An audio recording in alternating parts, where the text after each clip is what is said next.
ప్రేమ కలిగిన తండ్రి, కృపగల దేవ, మీకు వందనాలు. నన్ను మీ శిలువ చెంత మరుగుపరచండి.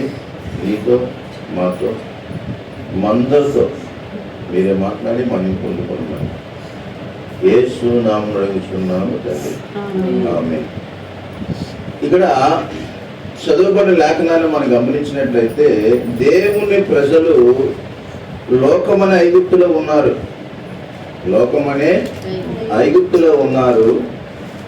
అపవాదికి ఆ లోకములోంచి విడిపించి నాయకత్వం ద్వారా దేవుని సన్నిధికి నడిపించే ఆ పద్ధతి అపవాదికి ఇష్టం లేదు. ఏమి ఇష్టం లేదు వాడికి? దేవుని ప్రజలను ఐగుప్తులోంచి విడుదల పొంది మోసే నాయకత్వంలోని పాలుదిల ప్రవహించే దేశానికి ప్రయాణం చేయాలనేది దేవుని కోరిక. ఇక్కడ ఐగుప్తు అనగా లోకం. ఐగుప్తు అనగా ఏంటి? లోకము. ఈ లోకములో నుంచి మనము వేరవ్వాలని, ఈ లోకంలో నుంచి మనం వేరవ్వాలని దేవుని యొక్క ఉద్దేశం అయితే అపవాదికి అది ఇష్టం లేదు. అపవాదికి అది ఇష్టం లేదు. అందుకనే అపవాది లోకములో కొన్ని ఆశలను, కొన్ని అలవాట్లను తన ప్రజలకు నేర్పిస్తూ, అందులోనే నడిపిస్తూ, అందులోనే ముంచేస్తూ ఉంటాడు. వాడికి అందులోంచి బయటికి రావడం వాడికి ఇష్టం లేదు. చాలా మంది రక్షణ పొందుతారు, బాప్తిజం పొందుతారు, ఆరంభంలో చాలా ఆర్భాటంగా ఉంటారు. రాను రాను ఏమవుతారంటే ఈ లోకంలో ఉన్న వాటికి అలవాటు పడిపోతూ లోకంలోనే వారు ఉండిపోతారు. అలా ఉండడము అపవాదికి ఇష్టము. అందులోంచి బయటికి రావడము వాడికి ఇష్టము ఉండదు.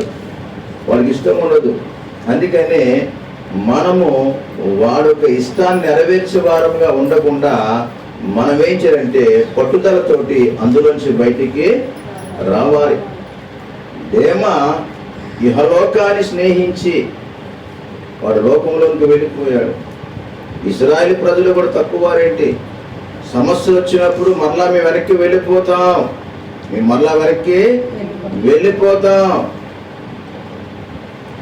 మా అపవాదికి ఇష్టాన్ని నెరవేరుస్తాం అన్నట్టు వారు ప్రవర్తించిన సందర్భాలు మనకు తెలుసు. అపోస్తలుల కార్యములు 26వ అధ్యాయము 17వ వచనాన్ని మనం చూసినట్లయితే 26:17 నీవు నన్ను చూచియున్న సంగతిని గూర్చియు నేను నీకు కనబడబోవు సంగతిని గూర్చియు నిన్ను పరిచారకుని గాను సాక్షిని గాను నియమించుటకై కనబడి ఉన్నాను. నీవు లేచి నీ పాదముల మోపి నిలువము. నేను ఈ ప్రజల వలనను అన్యజనుల వలనను హాని కలగకుండా నిన్ను కాపాడేదను. వాడు చీకటిలో నుండి వెలుగులోనికి, సాతాను అధికారము నుండి దేవుని వైపునకు తిరిగి, చీకటిలో నుంచి వెలుగులోనికి, సాతాను అధికారంలో నుంచి దేవుని వైపునకు తిరిగి నా యందలి విశ్వాసము చేత పాప క్షమాపణను పరిశుద్ధపరచబడిన వారిలో స్వాస్థ్యమును పొందునట్లు వారి కన్నులు తెరచుటకై నేను నిన్ను వారి యొద్దకు పంపెదనని చెప్పాను. చాలా దేవునికి స్తోత్రం. కానీ చీకటిలోంచి వెలుగులోనికి, సాతాను శక్తి నుంచి దేవుని వైపునకు తిప్పాలని ప్రభు కోరుకుంటూ, నాయకుల్ని ఏర్పాటు చేసుకుంటూ, సేవకుల్ని ఏర్పాటు చేసుకుంటూ అతను ప్రేరేపణ కలిగించి నడిపిద్దాం అనుకుంటే అపవాదికి అది ఇష్టం ఉండదు. కొన్నిసార్లు ఆ చీకటిలోంచే ఉండిపోవడానికి వారు ఇష్టపడతారు, వెలుగులో రావడానికి ఇష్టపడరు. సాతాను యొక్క బంధకాల్లో ఉండడానికి ఇష్టపడతారు. అందులో విడుదల పొంది బయటకు వద్దామంటే ఇష్టం ఉండదు. ఎవరికి ఇష్టం ఉండదు? సాతానికి ఇష్టం ఉండదు. కాబట్టి వారు ఏం చేస్తారంటే ఏదో నెపము చేత వారిని అణిచివేస్తూ ఉంటాడు. ఏదో కారణం చేత వాళ్ళు విడుదల పొందకుండా ఆపివేస్తూ ఉంటాడు. ఫరో ఆ విధంగానే ఇశ్రాయేలు ప్రజలను మాటమాటికి విడుదల కోరుతుంటే విడుదల ఇవ్వకుండా అణిచివేస్తూ ఉండేవాడు. అపవాది కూడా అనేక సందర్భాల్లో మనం అందులోంచి విడుదల పొందుదాము, ప్రభు సన్నిధికి చేరుదాము అనుకున్నా వాడు చేరనివ్వడు, విడుదల పొందనివ్వడు, ఇంకా వారిని అణిచివేస్తూ ఉంటాడు. ఇశ్రాయేలు ప్రజలను ఐగుప్తులు అణిచివేసినట్లు. దేవునికి స్తోత్రం. అపవాదికి ఇష్టము కానిది మొదటిది ఏంటంటే, ఒక వ్యక్తి పాపములో నుంచి, శాపములో నుంచి, చీకట్లో నుంచి, అనేకమైన చెడు వ్యసనాల నుంచి విడుదల పొందుట వాడికి ఇష్టము లేదు. ఇది మొదటి కారణం. వాడికి ఇష్టం ఉండదు. ఒకడు మంచివాడిగా మారుదామంటే ఇష్టం ఉండదు. ఒకడు బాగుపడదామంటే వాడికి ఇష్టం ఉండదు. వాడి చీకట్లో నుంచి వెలుగులో వద్దామంటే వాడికి ఇష్టం ఉండదు. చెడు సావాసం నుంచి విడుదల పొందామంటే వాడికి ఇష్టం ఉండదు. చెడు అలవాట్లోంచి విడుదల పొందామంటే వాడికి ఇష్టం ఉండదు. వాడికి ఇష్టం లేని కార్యము, ఇష్టం లేని పని. రెండోది మనం చూద్దాము, రోమాపత్రిక 10వ అధ్యాయము 9వ వచనం మనం చూసినట్లయితే 10:9. అదేమనగా యేసు ప్రభువని నీ నోటితో ఒప్పుకొని దేవుడు మృతులలో నుండి ఆయనను లేపనని నీ హృదయమందు విశ్వసించిన యెడల నీవు రక్షింపబడుదువు. ఎలయనగా నీతి కలుగునట్లు. అంతవరకు చాలు. మనం యేసు ప్రభువని నోటితో ఒప్పుకొని పాప క్షమాపణ నిమిత్తము, రక్షణ నిమిత్తము మనము ఆ మాట చెప్పడానికి కొంతమందికి ఏంటి ఇష్టపడరు. ఎందుకంటే అది అపవాదికి ఇష్టం లేదు.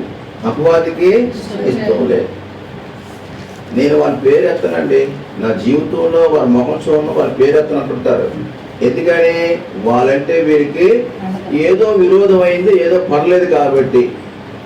అపవాదికి కూడా ఒక వ్యక్తి రక్షణ పొందాలి అనుకున్న వారు తన నోటితో యేసు ప్రభువాన్ని ఒప్పుకొని హృదయమందు విశ్వసించేవాడు అప్పుడే రక్షించబడినని లేఖనము సెలవిచ్చినట్లు వాడు ఒప్పుకోనివ్వడు. వ్యతిరేకిస్తుంటాడు. ఆ మతంలోకి వెళ్ళిపోతారా? ఆ మతంలో కలిసిపోతారా? ఆ విదేశీ దేవుడు నమ్ముకుంటారా? విదేశీ దేవుడు, స్వదేశీ దేవుడు అంటూ ఉండరు. విశ్వానికి ఒకరే సృష్టికర్త, ఒకరే తండ్రి ఉంటారు. కాబట్టి ఇక్కడ ఆ పేరును చెప్పడానికి కూడా ఒప్పుకోలేని వారు, హృదయంలో విశ్వసించిన వారు అనేక మంది ఉన్నారు. కారణం అంటే అది అపవాదికి ఇష్టం లేదు. ఎవరికి ఇష్టం లేదు? అపవాదికి ఇష్టం లేని కార్యం ఏంటంటే యేసు ప్రభు అని నోటితో ఒప్పుకోకూడదు. ఈరోజు మన భారతదేశంలో కూడా చాలా చాలా కష్టంతో కూడుకున్న రూల్స్ రాష్ట్రాల మీదుగా వస్తూ చివరికి దేశమంతా వ్యాపించే పరిస్థితి వచ్చే సూచనలు ఉన్నాయి. కొలసీ పత్రిక 1వ అధ్యాయము 13-14 వచనాలు మనం చూసినట్లయితే ఆయన మనలను అంధకార సంబంధమైన అధికారములలో నుండి విడుదల చేసి తాను ప్రేమించిన తన కుమారుని యొక్క రాజ్య నివాసులుగా చేసెను. ఆ కుమారుని యందు మనకు విమోచనము, అనగా పాప క్షమాపణ కలుగుచున్నది. చాలా పాప క్షమాపణ కలుగుచున్నది. అంధకార సంబంధమగు అలవాట్ల నుంచి మనకు విడుదల, పాప క్షమాపణ ఆ యేసునందు కలుగుతుందంటే అది ఇష్టం లేదు. ఎవరికి? అపవాదికి ఇష్టం లేదు. వాడు ఆ కార్యం జరిగించనివ్వడు, ఆటంకాలు కలిగిస్తుంటాడు. ఏ రోజు వలె ఆటంకాలు కలిగిస్తుంటాడు. వాడు ఇష్టం లేని కార్యము ఏంటంటే వాడు అంధకారం నుంచి మనం బయటికి రాకూడదు, అలవాట్ల నుంచి మనం బయటికి రాకూడదు. పాప క్షమాపణ పొందడానికి మనము ప్రభుని ఒప్పుకోకూడదు. అది వాడికి ఇష్టం లేని కార్యం. అందుకే యోహాను సువార్త 3వ అధ్యాయము 8వ వచనంలో మనం చూసినట్లయితే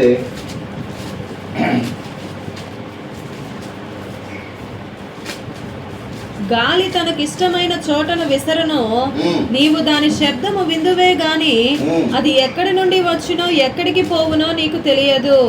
ఆత్మ మూలముగా జన్మించిన ప్రతి వాడును గాలి తన ఇష్టమైన చోట విసరను. అపవాదిని కూడా గాలితో పోల్చారు. అది గాలి పట్టిందంటే అర్థం ఏంటి? వాడి ఆ ఇష్టం వచ్చాడు పోతుంటాడు అనమాట. వాడికి ఇష్టమైన వారిని, అందుకే వాడు గాలి తిరుగుతుంటారు కొంతమందిని. ఎందుకని? వాడికి ఒక క్రమము, ఒక పద్ధతి, ఒక ఆలోచన, ఒక అవగాహన, ఒక నియమము ఏది ఉండదు. వాడు ఇష్టం వచ్చినట్టు వాడు తిరుగుతుంటాడు కాబట్టి వాడిని ఏమంటారు? గాలి తిరుగుడు అంటుంటారు. అలాంటివన్నీ కూడా అపవాదికి ఇష్టమైన కార్యాలు. అలాంటివి ఇష్టమైన కార్యాలు.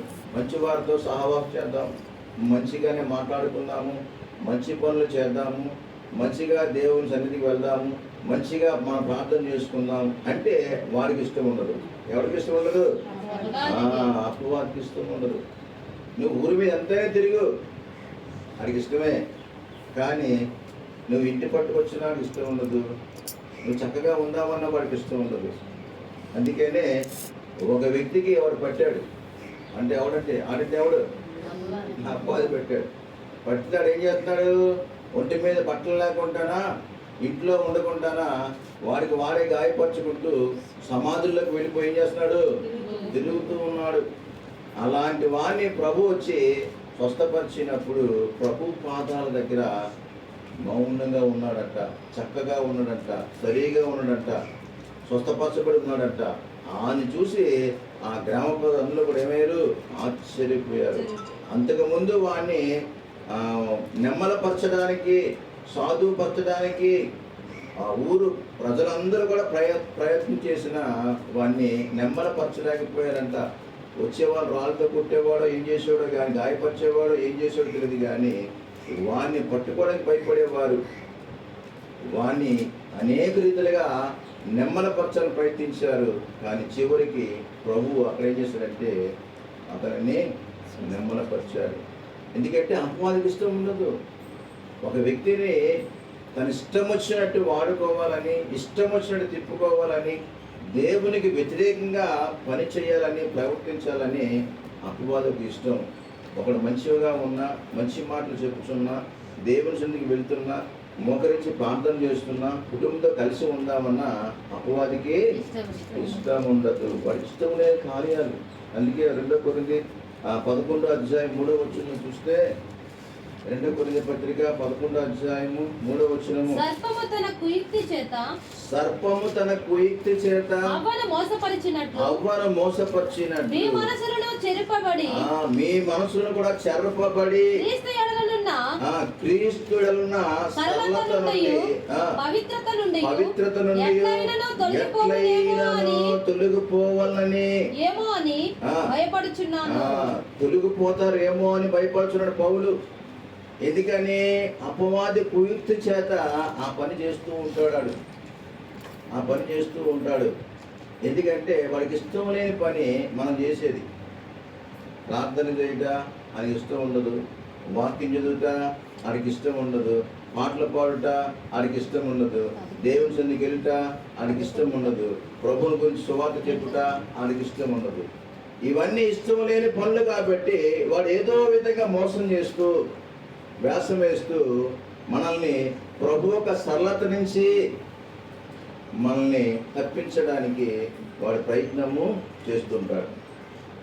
చిన్నపిల్లలకి చూడండి, మనము వారు ఇష్టం లేదు కోరుతున్నప్పుడు వాళ్ళు దానికి కావాలని అల్లరి చేస్తూ ఉంటుంటారు. అటు మనం ఏం చేస్తామంటే ఆ చేతిలోంచి ఈ చేతిలోకి, ఆ చేతిలో ఈ నుంచి అలా దాసేసి వెనక్కి ఎక్కడ మూసేసి పక్కన పెట్టేస్తుంటాం. అందుకుంటాను, వాడికి ఇవ్వకుంటాను. అలాగా అపవాది మనల్ని ఏం చేస్తుంటాడంటే మోసం చేస్తూ, మాయ చేస్తూ దేవునికి దూరం చేస్తాడు. ఎందుకంటే నువ్వు దేవుని దగ్గరికి వెళ్ళడం వాడికి ఇష్టము లేదు. ఇక వాడు చేసే కార్యాల గురించి మనం చూసినట్లయితే మనం ప్రార్థన చేయటం కూడా ఇష్టం ఉండదు. మనం ప్రార్థన చేయట ఇష్టం లేదు. దానియేలు గ్రంథంలో 6వ అధ్యాయం 10వ వచనంలో మనం చూస్తే దానియేలు అతనికి ఒక క్రమం ఉంది, ఒక పద్ధతి ఉంది. ఇట్టి శాసనము సంతకము చేయబడినని దానియేలు తెలుసుకొనినను.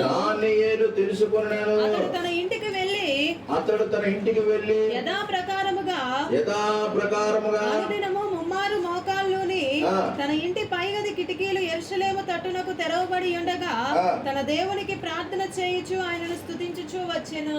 చాలమ్మా, దేవునికి స్తోత్రం. దానియేలుకున్న ఒక గొప్ప మంచి అలవాటు ఏంటంటే అనుదినము దేవుని ముమ్మారు ప్రార్థన చెయ్యాలి. ఇది అపవాదికి ఇష్టం లేదు. ఇష్టం లేని వాడు ఏం చేశాడంటే ఒక శాసనాన్ని రాయించాడు. రాజును తప్పించి ఈ నెల రోజులు 30 రోజులు ఎవరి దగ్గర మనవ చేసినా వాడిని సింహం బోర్డులో పడవేయాలి అని. ఇట్టి శాసనము సంతకము చేయబడి తెలిసినా అపవాది కుయుక్తని ఎరిగినా అపవాదికి భయపడలేదు.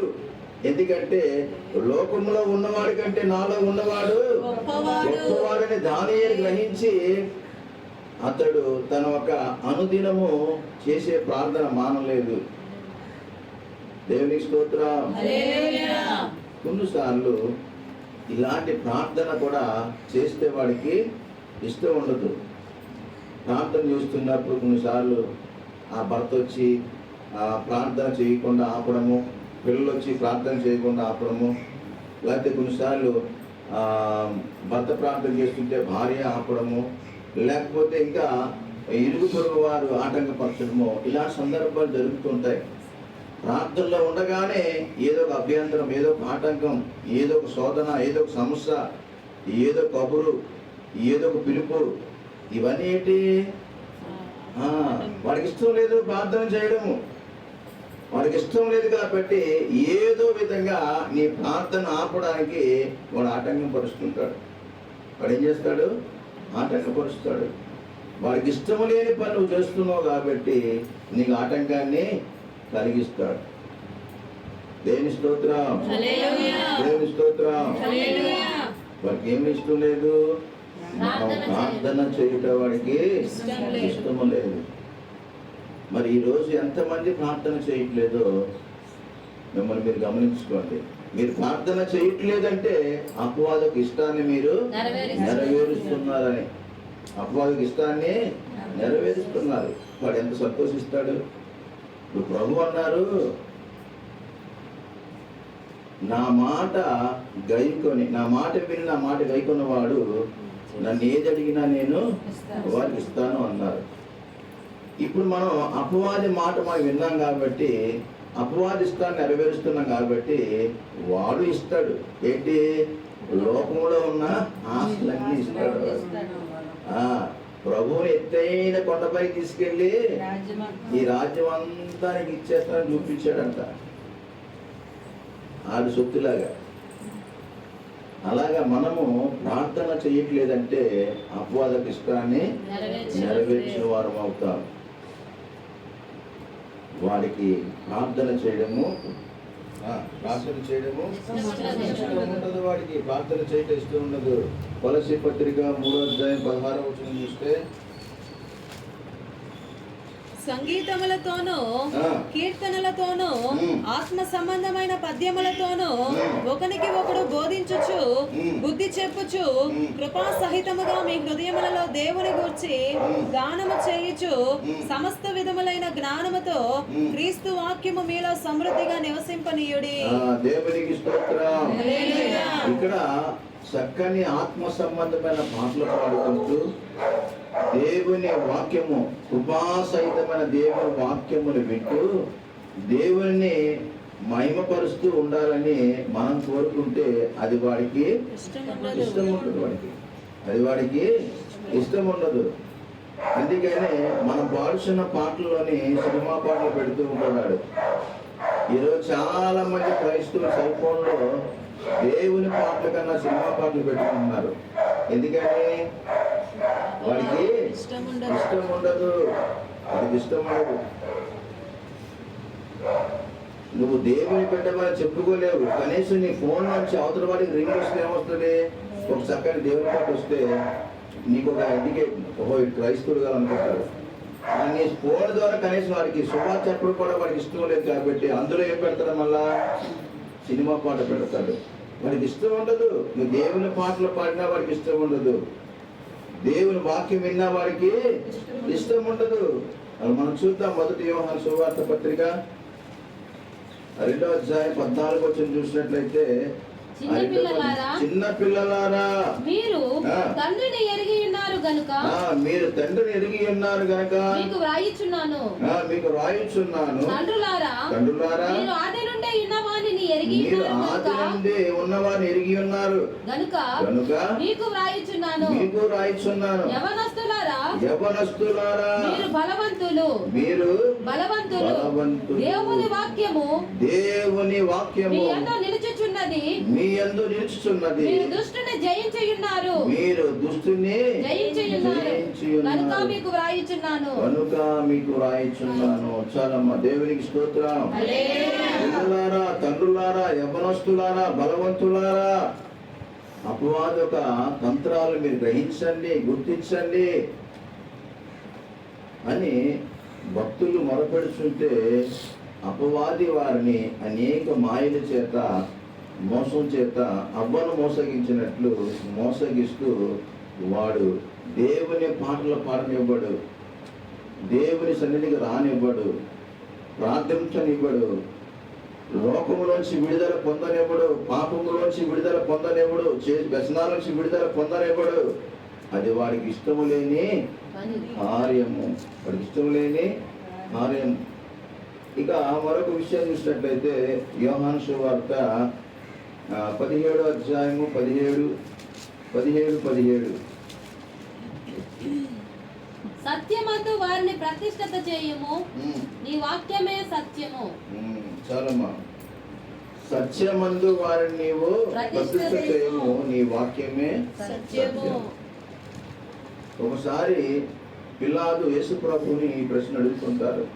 అక్కడ ఏంటంటే సత్యమనగా ఏమిటి అని. అందుకు పిలాతు సత్యమనగా ఏమిటి అనగా ఆయనతో చెప్పగా సత్యమనగానే యేసుక్రీస్తు ప్రభువారు. కాబట్టి సత్యమును గురించి సాక్ష్యం ఇచ్చుటకే యేసు ప్రభు ఈ లోకానికి వచ్చారు.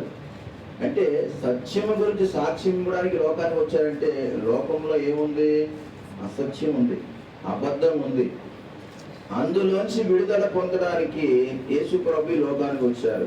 ఆ సత్యాన్ని ప్రకటిస్తున్నారు. అందుకనే పాపము చే ప్రతి వాడు కూడా పాపమునకు దాసుడై ఉండగా ఆ పాపము నుంచి విడుదల పొందడానికి, విముక్తి కలుగు చేయడానికి సత్యము మిమ్మలను స్వతంత్రం చేయనని ప్రభు సెలవించి ఉన్నారు. ఆ సత్యమే మన ప్రభు అయిన యేసు. అందుకని అపవాదెవడు? అసత్యానికి జనకుడు, అనగా అబద్ధానికి జనకుడు. అబద్ధాన్ని పుట్టించిన వాడు, అబద్ధాన్ని సృష్టించిన వాడు, అబద్ధానికి మూల పురుషుడు ఆయనే, అబద్ధానికి తండ్రి, అబద్ధాన్ని కన్నవాడు. కాబట్టి ఇక్కడ ఈ అబద్ధములో బతుకుచున్న వారికి సత్యాన్ని ప్రకటించడానికి ప్రభు ఈ లోకానికి వచ్చాడు. ఇది ఆయన ఇష్టం ఉండదు. నీ జీవితాంతం కూడా అబద్ధంతోనే బతకాల, అబద్ధంలోనే ఉండాల, అబద్ధంతోనే జీవితం గడిచిపోవాల. అది వాడికి హ్యాపీ, వాడికి సంతోషం. సత్యాన్ని గ్రహించడానికి, సత్యాన్ని ఒప్పుకోవడానికి, సత్య మార్గంలో నిలవడానికి వాడికి ఇష్టము ఉండదు. అందుకనే అనేక మంది అసత్యములోనే జీవిస్తున్నారు, అసత్యంలోనే జీవిస్తున్నారు. దేవుడు కాని దాన్ని దేవుడు అనుకుంటున్నారు. చెడునేమో మంచి అనుకుంటున్నారు, మంచినేమో చెడు అనుకుంటున్నారు. వెలుగునేమో చీకటి అనుకుంటున్నారు, చీకటినేమో వెలుగు అనుకుంటున్నారు. వారు అసత్యంలో ఉన్నారు. అసత్యంలోనే ఉంచాలని వాడు కోరుకుంటున్నాడు. కాబట్టి వాడు సత్యాన్ని గ్రహిస్తే వారికి ఇష్టం ఉండదు. అపవాదికి సత్యంలో నడిచేవారు, సత్యాన్ని గ్రహించే వారికి ఇష్టం ఉండదు. దేవుని స్తోత్రం, దేవుని స్తోత్రం. మత్తయి సువార్త 18:18 మనం చూసినట్లయితే భూమి మీద ఓకే మీరు వేటిని భూమి మీద మీరు వేటిని బంధింతురో భూమి మీద మీరు వేటిని బంధించుదురో అవి పరలోకమందును బంధింపబడును. భూమి మీద మీరు వేటిని విప్పుదురో అవి పరలోకమందును విప్పబడునని మీతో నిశ్చయముగా చెప్పుచున్నాను. దేవునికి స్తోత్రం, దేవునికి స్తోత్రం. మనము ప్రార్థన ద్వారా భూమి మీద దేన్ని బంధిస్తామో అంత శక్తిని ఈ ప్రార్థన ద్వారా ప్రభు మనకి ఇచ్చారు. ఈ ప్రార్థన ద్వారా దేన్ని విప్పుతామో అది ప్రభు మనకు అంత గొప్ప శక్తిని ఇచ్చారు. కానీ అపవాదికి అది ఇష్టము లేదు. అందుకనే నువ్వు ప్రార్థించడమే మనం మానేస్తూ ఉన్నాం. ప్రార్థన లేకుండానే జీవనాన్ని గడిపేస్తున్నాం. ప్రార్థన లేకుండానే ఆ దినాలు గడిచిపోతూ ఉన్నాయి. ప్రార్థన లేకుండానే మన విశ్వాసం ముందుకు సాగిపోతూ ఉంది. ఆ 20 వచ్చిన కూడా చదవండి అక్కడ మనం చూద్దాం. ఏలయనగా ఇద్దరు ముగ్గురు నా నామమున ఎక్కడ కూడి ఉందురో అక్కడ వారి మధ్య ఉంటానంటే ఇద్దరు ముగ్గురు మా మధ్యలో ఏం చేస్తాడు? గొడవలు పెట్టేస్తుంటాడు. మళ్ళా కూడుకోకుంటానా? అలా కూడుకుంటే అక్కడ ఏమొస్తాడు? ప్రభు వస్తాడు. అలా కూడుకోకుంటూ ఉంటే సాతాను హ్యాపీగా నవ్వుకుంటాడు. వారికి ఇష్టం ఉండదు. ఇద్దరు ఆత్మీయులు కూడుకొని ప్రార్థన చేసుకుందామన్నా, నలుగురు విశ్వాసులు చేరి ప్రభు కోసం ప్రార్థన చేసుకుందామన్నా వాడికి ఇష్టం ఉండదు. ఆ నలుగురిలోనే ఏం చేస్తాడంటే గలిబిలి చేస్తాడు, స్విచ్ పెట్టేస్తాడు. అక్కడి నుంచి ఆ మంట ఆరిపోద్ది. అక్కడ ఆ మంట ఆరిపోద్ది. ఇంకో మంట తగిలిస్తాడు. ఏమంట? వివాదం అనే మంట పుట్టిస్తాడు. ఆత్మీయ మంటను ఆరిపేస్తాడు. వాడికి ఇష్టం ఉండదు. యోహాను గారు బాప్టిజం ఇచ్చి యోహాను గారు అనేక మందికి పిలుపునిస్తూ రాజ్య సువార్తను ప్రకటిస్తూ బాప్టిజాలు ఇస్తుంటే తండోపదండలుగా ఆయన దగ్గరికి వస్తూ ఉంటే ఆయన హెచ్చరిస్తున్నాడు, గద్దిస్తున్నాడు. ఆయన చూసినప్పుడు అపవాదికి ఏమైంది? మంట పుట్టింది. వెంటనే ఇతన్ని తీసేయాలనుకున్నాడు. అనుకొని ఆ హీరో చేత ఏం చేశాడు? అలా చేశాడు. వాడికి ఇష్టం ఉండదు. ప్రార్థన చేయడం ఇష్టం ఉండదు. చెడు సావాసం బయటపడడం ఇష్టం ఉండదు. చీకట్లోంచి బయట రావడం ఇష్టం ఉండదు. ప్రార్థన చేస్తుంటే వాడు భయపడుతుంటాడు, వణికిపోతుంటాడు. కాబట్టి ఆ ప్రార్థన చేసే గుంపులు ఏం చేస్తాడంటే చెదరగొడుతూ ఉంటుంటాడు. ఏం చేస్తాడు? వాడికి ఇష్టం ఉండదు. ఇవన్నీ కూడా వాడికి ఇష్టం లేని పనులు. గ్రహించండి, గుర్తించండి, గమనించండి. అపవాది ఇష్టాన్ని నెరవేర్చే వారంగా మనం ఉండకూడదు, కానీ దేవుని ఇష్టాన్ని నెరవేర్చే వారంగా మనము ఉండాలి. కళ్ళు వంచుకుందాం, ప్రార్థన చేసుకుందాం.